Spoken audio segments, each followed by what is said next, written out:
Bueno, vamos a Hechos, el capítulo 2. Hechos, el capítulo 2. Quisiera que se ubicaran por un momento ahí, pero antes de eso quiero hacerle un breve comentario. Estamos aquí en Hechos porque este es uno de los capítulos más importantes de la Escritura. Cualquier persona que quiera saber algo sobre cristianismo, sobre lo que es el cristianismo verdadero, no puede perderse de leer Hechos capítulo 2. Yo creo que aquí está resumido lo que Dios espera, ¿verdad? De sus discípulos, de sus seguidores. Y la Biblia tiene mucho que decir al respecto, pero cuando vamos a Hechos, vemos que el mensaje del libro de los Hechos es completo. En las últimas semanas hemos sido afortunados de presenciar 3 bautismos y le damos gloria a Dios por eso. Nos hemos regocijado al ver que 3 damas preciosas en el Señor han rendido sus vidas a Él. Y una de las cosas que sí podemos decir con ellas es lo siguiente. Ellas recibieron instrucción básica sobre qué significa seguir a Jesús. La lección que vimos la semana anterior sobre Hechos capítulo, no la semana anterior, la anterior a la anterior, Hechos capítulo 2, verso 36, ¿verdad? Es algo que les enfaticé a ellas antes de su bautismo. ¿Recuerdan lo que decía? Es de Jesús a quien vosotros crucificasteis. Dios le ha hecho Señor y Cristo. Escuchen bien, ya Jesús es Señor y Cristo, amo y rey, porque eso es lo que significan esas dos palabras, independientemente de si nosotros lo creemos o no lo creemos. Pero precisamente ese conocimiento básico de que nosotros tenemos que creer de todo corazón en que Jesús es el amo y es el rey, debe preceder al bautismo. Ninguna persona debe bautizarse con un mensaje diferente. Quiero decir esto. Se malinterpreta cuando las personas dicen, bueno, no, lo que tienes que hacer es creer en Cristo y bautizarte. Y la respuesta es, creer en Cristo, ¿qué significa? ¿Verdad? Para muchas personas es creer que Cristo existió, creer que Cristo vino a este mundo, creer que Cristo murió en una cruz, creer que Cristo resucitó, y todo eso es fantástico. Pero, ¿cómo nosotros nos apropiamos de esa verdad? Porque si no lo hacemos, nos quedamos en mera teoría, ¿verdad? Es algo teórico, no es algo que lo vivimos, sino que hasta que tomamos esas verdades, es cuando comenzamos nosotros a procesar que eso tiene que significar algo en nuestras vidas. Creer que Jesús es el amo y es el rey tiene una aplicación fundamental en nuestras vidas. Y quiero decirle esto. Yo pienso que muchos de nosotros debemos replantearnos eso. ¿Qué fue lo que hicimos al momento del bautismo? Y no es por sumergir a las personas a diestra y siniestra, no es, como dicen algunos, volverse a bautizar. Es que muchas veces la primera vez que nos sumergimos en agua no hicimos las cosas correctamente. Creímos que lo estábamos haciendo correctamente, o tal vez la persona que compartió con nosotros el evangelio nos dio un mensaje equivocado, porque tal vez el énfasis era bautízate, bautízate, bautízate, sin entender que hay algo que debe preceder al bautismo, ¿verdad? Esa fe en que Jesús es Señor y Cristo. Y cómo eso aplica en nuestras vidas por el resto de nuestros días sobre la tierra. La pregunta que quiero plantear aquí en Hechos 2 ahora es la siguiente. Si Jesús es mi amo y Señor, es decir, Señor, si Jesús es mi amo, ¿qué es lo que quiere mi amo que yo haga? Si Jesús es mi rey y yo soy su súbdito, ¿cómo quiere él que yo le sirva? Esas preguntas tenemos que hacérnoslas una vez que nosotros nos hemos bautizado, porque son preguntas sumamente lógicas. Suponga que usted acepta un trabajo simplemente por el hecho de que le hacen una buena oferta. Usted toma el trabajo y llega a su primer día del trabajo y el jefe le dice comienza a trabajar. ¿Qué haría usted?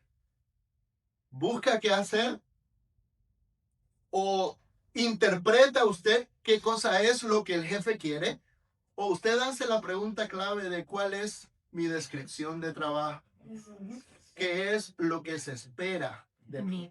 Salidito del agua. Esa es la pregunta que debemos hacernos nosotros. ¿Qué es lo que Cristo espera de cada uno de nosotros? Una cosa que no entiendo cuando una persona se bautiza es que no haga esta pregunta.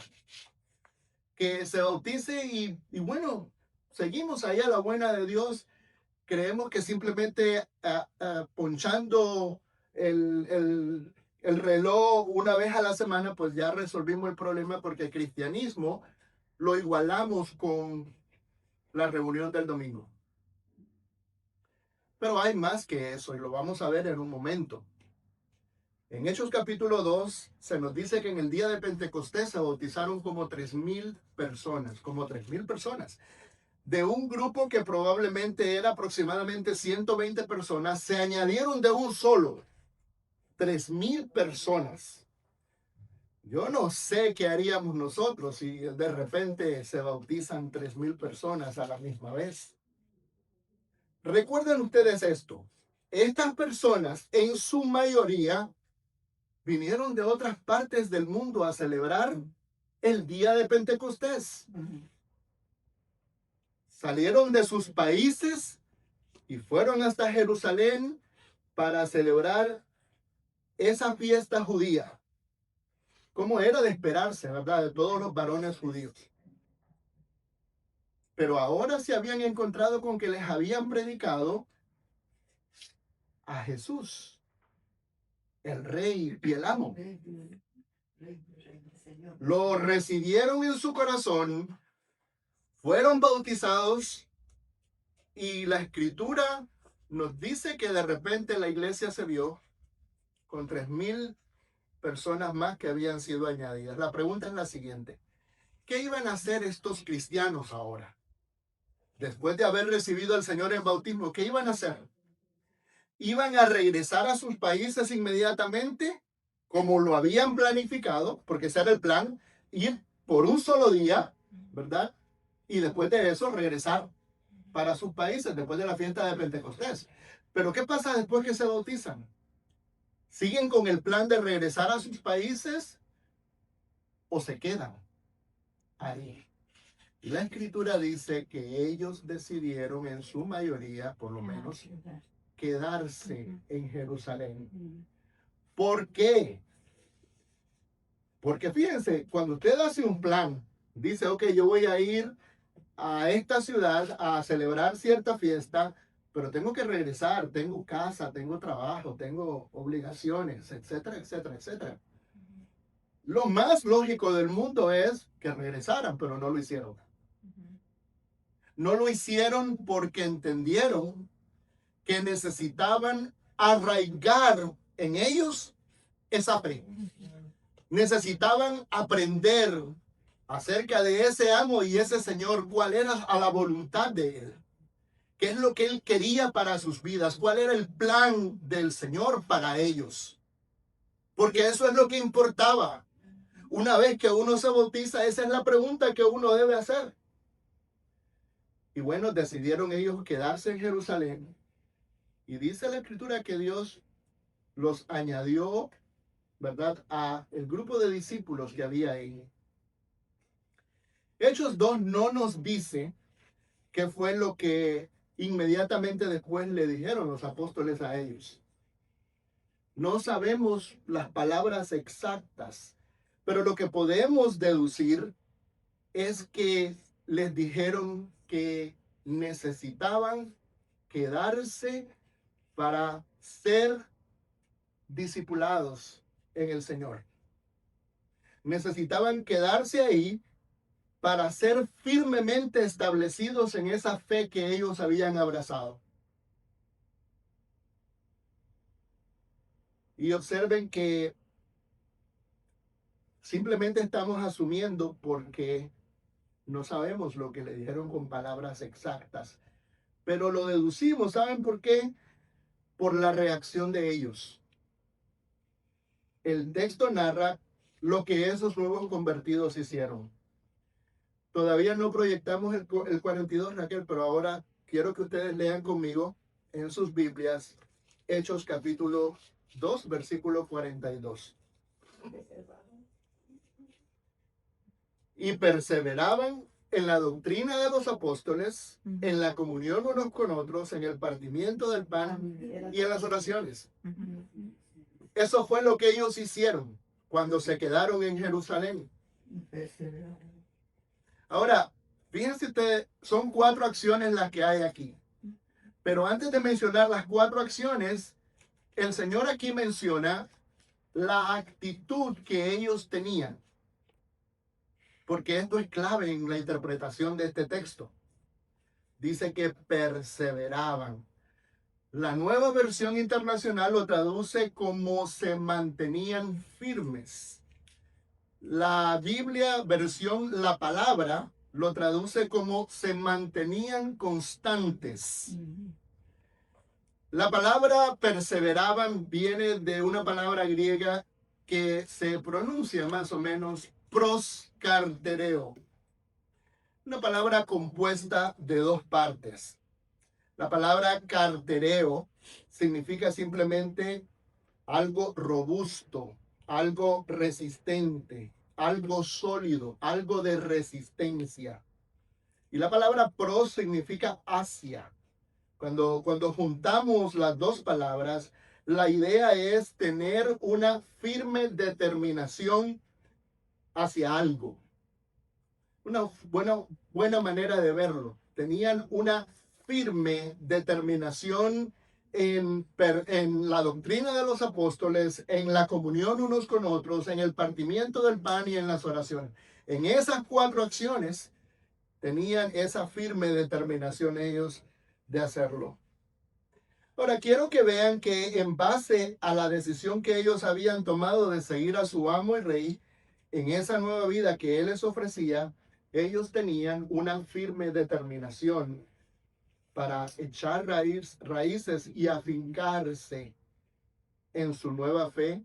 Escuchen bien ustedes esto, a cualquier costo. Cristianismo es gratis. La Biblia dice que es por gracia, por medio de la fe. Pero el cristianismo no es barato. Cualquier versión de cristianismo que nos den a nosotros, de que el cristianismo es fácil, de que no requiere ningún esfuerzo, de que no requiere ningún sacrificio, es una versión adulterada de cristianismo. Cristianismo requiere sacrificio. Y otra cosa que quiero que vean también en esa palabra es que el permanecer firmes en estas cosas permeó cada una de estas acciones. Ahora sí quiero que pongamos el texto ahí. Hechos 2:42, no puedo verlo. Ahí está. Lo primero que hicieron fue mantenerse constantes en la doctrina de los apóstoles. Ahora, ¿quiénes son los apóstoles? Algo bien interesante aquí que puedo decir basado en el capítulo 1 de Hechos. Los apóstoles son los 12 hombres que el Señor escogió, escuchen bien, para que estuvieran con Él todo el tiempo, desde el bautismo de Jesús por Juan hasta el día en que Jesús fue recibido arriba en el cielo. ¿Ok? No cualquiera de las personas que conocían a Jesús y siguieron a Jesús podían ser apóstoles. Tenían que llenar esos requisitos. cuando les tocó a los discípulos reemplazar a Judas, eso fue lo que dijo Pedro. Es necesario que entre nosotros, y había 120 reunidos ahí, entre nosotros escojamos a uno que tome el lugar de Judas, Iscariote, Iscariota, que tome el lugar de él, pero los requisitos solamente dos pudieron llenar. Solamente dos de ellos pudieron llenar. Tenían que haber andado con el Señor desde el bautismo de él hasta el día en que ascendió a los cielos. Por tal razón, hoy día no puede haber apóstoles. Cualquiera que les diga a ustedes que hay apóstoles los están engañando, porque los apóstoles tenían ciertas calificaciones, había ciertos requisitos que debían llenar. Además de eso, dice la Escritura que los apóstoles tenían que ser testigos de la resurrección de Jesús. Por eso vemos en los evangelios la insistencia de Jesús aparecérseles en todas partes y de todas maneras. Por eso es que retó a Tomás a meter su mano en el costado donde le había atravesado una espada y tocarle el hueco de los clavos que había dejado en la mano. Jesús quería que ellos entendieran que él había resucitado, que no era un espejismo, que no era algo que ellos se habían imaginado, sino que era Jesús en cuerpo entero que había salido de esa tumba. Y ellos, basado en lo que ellos vieron y basado en lo que ellos experimentaron, sirvieron de testigos al mundo entero de la resurrección de Jesús. Pero además de eso, la Escritura dice que los apóstoles fueron los que pusieron, junto con los profetas, pusieron el fundamento de la iglesia. Eso lo dice Efesios 3:20. Así que en el momento de su ascensión, Jesús le dio a sus apóstoles una comisión. La encontramos en varias partes de los evangelios. En Mateo, en Marcos, en Lucas, incluyendo de alguna forma Juan. Pero la versión de Mateo, Mateo capítulo 28, versículo 20. Mateo 28:20 llama mucho la atención porque les dice algo el Señor que es clave. 19 y 20. Dice, por tanto, id y haced discípulos a todas las naciones, bautizándolos en el nombre del Padre, del Hijo y del Espíritu Santo. Escuchen, enseñándoles que guarden todas las cosas que os he mandado.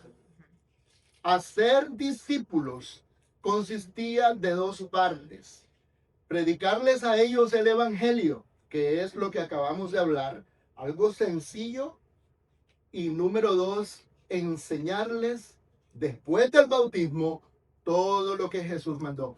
Aquí quiero hacer un paréntesis porque nos encontramos con Nadia, una persona que estaba sedienta de Dios, deseosa de hacer la voluntad de Dios, pero Nadia pensaba que necesitaba tener muchos estudios, necesitaba conocer todo lo que Jesús había mandado antes de dar el paso de bautizarse. Y le dije, ese no es el orden de la Escritura. El orden es, usted se bautiza primero y después se le enseña todo lo que Jesús mandó. Ese es ese orden. Primero trate con su salvación. Primero conviértase en un hijo o una hija de Dios. Y después de eso, tiene que aprender todo lo que Jesús mandó. Y aquí vemos en Hechos 12 ese mismo patrón, ¿verdad? Se bautizaron como 3,000 personas.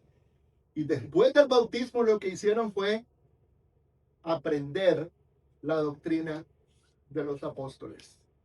La doctrina de los apóstoles es la doctrina que Cristo les enseñó a ellos.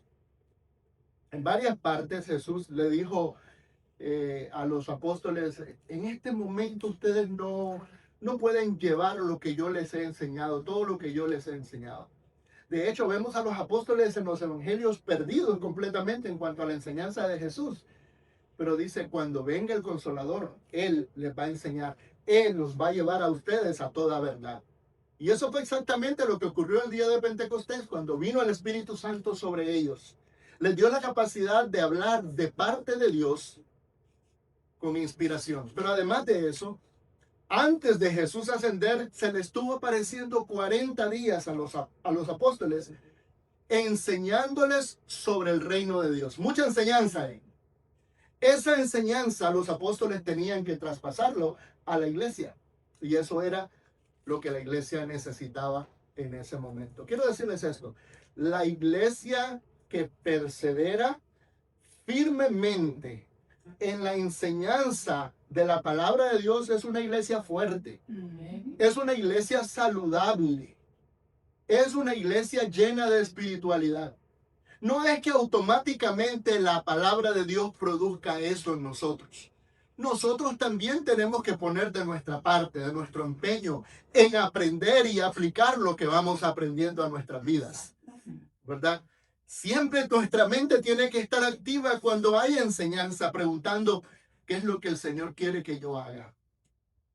¿Qué enseñanza puedo extraer de aquí para cuando yo salga por ahí, fuera de esas puertas, pueda practicar lo que el Señor quiere que yo practique? Los verdaderos cristianos, escuchen bien, quieren aprender acerca de Jesús y su santa voluntad. Cuando usted sabe lo que hizo en el momento del bautismo, usted va a querer aprender acerca de Jesús y de su santa voluntad. Porque es natural y es lógico. Lo primero cuando uno sale del agua es decir, ¿qué quiere el Señor que yo haga? Esa es una de las razones por la que nosotros nos reunimos. Ahora tenemos culto, pero queremos aprender de la palabra de Dios. Queremos perseverar, queremos permanecer constantes en el proceso de aprender y de asimilar la palabra de Dios en nuestras vidas. De eso se trata el cristianismo. Y de hecho quiero decirles esto, en algún momento entre abril y mayo vamos a comenzar, si el Señor lo permite, una clase bíblica antes del culto. Lo considero importante porque el sermón es un proceso de aprendizaje diferente que lo que es una clase bíblica. En la clase bíblica hay comentarios, hay preguntas, hay discusión y podemos todos juntos aprender y afianzarnos en el conocimiento de la palabra de Dios.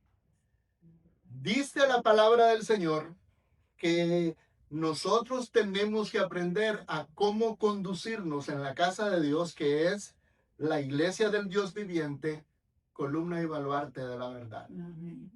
O sea, debemos aprender cómo conducirnos en la iglesia del Señor. A veces pensamos que lo sabemos, pero no necesariamente. Y yo estoy seguro que más de alguno de nosotros está ahora como pensando, cuando yo salí del bautismo, a mí nadie me dijo que yo tenía que estar preguntando qué es lo que el Señor quiere que yo haga ahora. Nadie me dijo, tienes que crecer en el conocimiento de la palabra de Dios. Nadie me tomó de la mano y me dijo, mira, tienes que hacer 4 cosas inmediatamente después que sales del agua. Una de ellas es perseverar en la doctrina de los apóstoles, en la doctrina bíblica, en la doctrina del Señor, porque la doctrina de los apóstoles es la doctrina del Señor. La segunda cosa que ellos hicieron es mantenerse firmes y constantes en la comunión unos con otros. Interesante, porque la palabra comunión viene de una palabra griega que muchos de nosotros que estudiamos la escritura conocemos, la palabra koinonía. Quiero decirles, la Biblia, el Nuevo Testamento se escribió en un griego común, no en el griego clásico, sino en el griego del pueblo. Le llamaban el griego koine, significa común. Koinonía procede de esa palabra, significa tener algo en común. Koinonía es tener algo en común. Escuchen, la iglesia se mantuvo unida al principio, no por su origen étnico, habían un montón de etnias ese día de Pentecostés, no por la nacionalidad común que tenían, no todos eran del mismo país, no por el estatus social o económico, había todo tipo de personas, como vamos a ver más tarde, después, habían personas pudientes y habían personas que estaban desposeídas. El vínculo que mantuvo a la iglesia unida fue la común fe que tenían en la persona de Jesús de Nazaret. Eso es lo que nos une a nosotros hasta hoy día, nuestra fe en el Señor Jesús. El compromiso de ellos los unos para con los otros era evidente en su compromiso con Cristo. Quiero decir que el compromiso con Cristo, de ese compromiso se deriva el compromiso que tenemos los unos con los otros. Quiero que ustedes vean la descripción que hace ahí mismo Hechos 2 sobre lo que significa comunión. Versos 44 al 47. Pero antes de proceder ahí, quiero que vean que la comunión, el concepto de comunión no se trata de lo que uno recibe, sino de lo que uno da. Voy a volver a repetir. El concepto de comunión no es lo que uno recibe, sino lo que uno da. Todo esto procede del Señor. Acuérdense, la Escritura dice que el Señor se hizo pobre siendo rico. Vino a experimentar todo tipo de dolores sin esperar nada a cambio, solamente para que nosotros pudiéramos tener salvación. De ahí aprendemos que es más bienaventurado dar que recibir. La mentalidad de muchas personas al venir a una iglesia como la nuestra, que carece de instrumentos musicales y emocionalismo, es, ay no, yo estoy aburrido. Ay no, yo no saqué ningún provecho de eso porque no tuve un high emocional, no me emocioné mucho. Esa no es la mentalidad. La mentalidad no es que esa iglesia pueda hacer por mí, la mentalidad es que yo puedo hacer por mis hermanos en Cristo. Ese es el cristianismo. Entonces vamos a ver aquí delineado claramente, versículos 44 al 47, lo que dice la palabra de Dios que es comunión. Dice verso 44, todos los que habían creído estaban juntos y tenían en común todas las cosas. Ahí está la palabra koine otra vez, ¿verdad? Tenían en común todas las cosas. Había unidad espiritual. Unidad espiritual. La verdadera fe no se practica individualmente solamente. La verdadera fe también se practica en comunidad. Los salvos por naturaleza quieren estar con otros salvos, porque tenemos algo en común.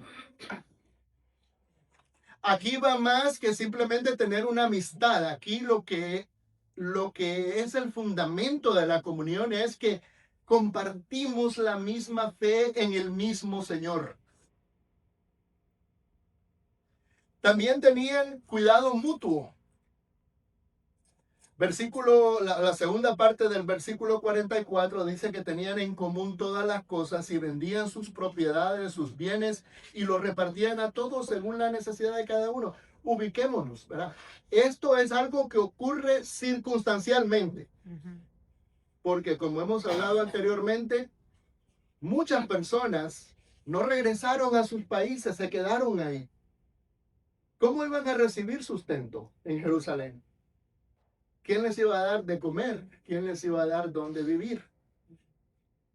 Entonces los hermanos que habitaban en Jerusalén fueron los que proveyeron de lo suyo para poder satisfacer las necesidades de esos nuevos hermanos.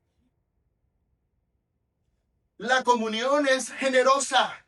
Es lo que estamos diciendo. Aquí lo más impresionante de este texto es que nadie obligó a estos cristianos a hacer esto. Esto no es socialismo, como dicen algunas personas, o comunismo, porque esos sistemas filosóficos obligan a la gente a compartir las cosas y a tener todos lo mismo por igual. No, aquí hay personas que conservaron su propiedad porque la quisieron conservar. Tenían derecho a su propiedad. Pero aquí hubo personas que vendieron sus propiedades, sus casas, no donde vivían probablemente, pero el punto es que personas pudientes colaboraron para satisfacer las necesidades de sus hermanos. Entonces, comunión es compartir. Compartir, eso es comunión. Y en tercer lugar, adoraban juntos. Verso 46. Y perseverando unánimes cada día en el templo y partiendo el pan en las casas, comían juntos con alegría y sencillez de corazón, alabando a Dios y teniendo favor con todo el pueblo. Y el Señor añadía cada día a la iglesia a los que habían de ser salvos. Estaban juntos. Ustedes están viendo el concepto ¿verdad? Verso 44, todos los que habían creído estaban juntos. Y después de eso, versículo 46, perseverando unánime cada día en el templo juntos, estaban compartiendo, comían juntos con alegría y sencillez de corazón. A mí me agrada esto de alegría y sencillez de corazón profundamente porque les voy a decir, no cualquier persona comparte un plato de comida con otra persona sin murmurar a espaldas de esa persona. Dice, comían juntos con alegría, lo ofrecían con alegría. Me siento privilegiado, hermano, hermana, de poder compartir este pan contigo. Y dice la escritura que lo hacían con sencillez de corazón. Lo hacían de verdad, con alegría y con esa humildad que debe haber en cada hijo de Dios cuando comparte algo. Ahí no había esto de, ahí viene Kelly otra vez. Y la despensa se me está acabando y Kelly sigue viniendo. ¿Y qué hago yo con Kelly? ¿Verdad? No se lo digo a ella, pero lo digo a otra persona acerca de Kelly. Eso no es sencillez de corazón. En inglés, singleness of heart. ¿Verdad? Es un corazón de una sola pieza. Si yo te digo, te voy a dar, te lo doy con alegría y te lo doy de todo corazón. Nadie estaba obligando a nadie aquí. Esto era el espíritu de la comunión cristiana. Y esto es a lo que debemos aspirar cada uno de nosotros. Y digo aspirar porque a lo mejor todavía no estamos ahí, pero debemos tratar de llegar a esa finalidad. En tercer lugar, ellos se mantenían firmes y constantes en el partimiento del pan. Y ustedes saben por qué le llamaban partimiento del pan. En 1 Corintios 11, el apóstol Pablo dice que Jesús tomó el pan, lo partió y lo dio a sus discípulos, ¿verdad? Cuando estableció la cena del Señor. Partimiento del pan significaba dos cosas en el primer siglo. La cena del Señor, que era el banquete espiritual de la iglesia, y la comida común que compartían los cristianos entre ellos. En la iglesia en Corinto, por cierto, hubo una confusión grande, ¿verdad? Mucha gente confundía lo que es la cena del Señor con la comida que nosotros llamamos ágape o agape, amor. Y el apóstol Pablo los corrige y dice, esto que ustedes están haciendo no es la cena del Señor, ¿verdad? Estaban haciendo algunas cosas equivocadas que en algún momento, si el Señor nos permite, vamos a estudiar en detalle. Entonces, el enfoque de la cena del Señor es la muerte del Señor Jesús para remisión de nuestros pecados. Jesús les dijo, este es mi cuerpo que por vosotros es partido. Y después les dice, esta es mi sangre del nuevo pacto que por muchos es derramada para remisión de los pecados. El enfoque de la cena principalmente, porque hay otro enfoque horizontal, pero principal, es la muerte del Señor Jesús. Es la manera de Jesús recordarnos lo siguiente, que somos comprados por precio, que el Señor pagó un precio para rescatarnos de la condenación eterna. Eso lo debemos tener todo el tiempo nosotros en nuestra mente y en nuestro corazón, porque ese es el factor motivador para vivir para Él. Y finalmente dice que ellos se mantenían firmes y constantes en las oraciones. El texto está hablando de oraciones congregacionales. Se supone que cada uno de nosotros en lo privado tiene una relación con el Señor. Oramos al Señor todos los días, algunos de nosotros varias veces al día. Pero aquí el texto está hablando de orar juntos. Era una costumbre de la iglesia, cada vez que se reunían, reunirse para orar también. Les voy a dar un ejemplo. Dice la escritura en Hechos capítulo 1, versículo 14, que mientras estaban esperando en Jerusalén la venida del Espíritu Santo, dice que todos perseveraban en oración y ruego. ¿Recuerdan ustedes? Jesús asciende y 10 días después viene el Espíritu Santo. ¿Qué hicieron los cristianos o los seguidores de Jesús? Dice la escritura que se reunieron y una de las cosas que hicieron continuamente, porque dice que perseveraban continuamente, es orar. Orar en grupo, orar colectivamente.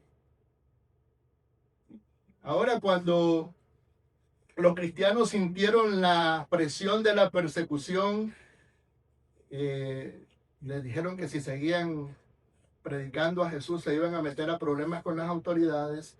Hechos capítulo 4, verso 24, dice que alzaron unánimes, todos juntos, unidos, la voz a Dios.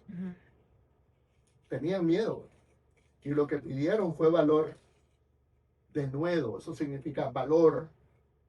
Y dice que la escritura que el Señor les respondió de inmediato. El lugar en donde ellos estaban tembló, fueron llenos del Espíritu Santo y hablaban la palabra de Dios con todo de nuevo, dice la palabra de Dios.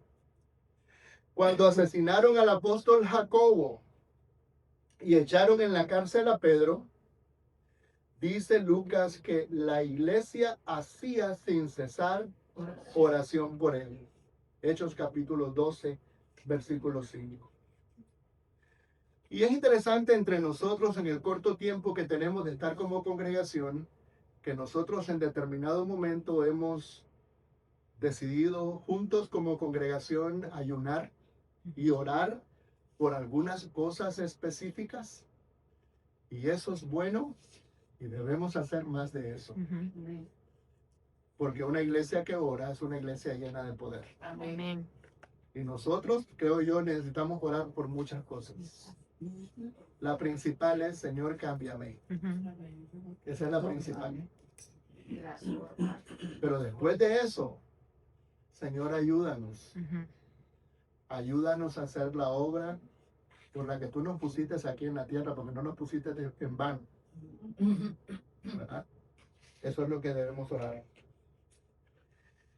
Así que, hermanos, Después de leer este texto de la Escritura, pienso yo que más o menos tenemos un entendimiento de cuáles son los primeros pasos que debe dar un cristiano y en qué debe perseverar a través del tiempo. Doctrina de los apóstoles, comunión unos con otros, la cena del Señor y las oraciones. Esos son 4 elementos que son indispensables para que toda iglesia sea saludable, pero principalmente para que sea agradable a Dios, porque eso es lo que todos nosotros buscamos.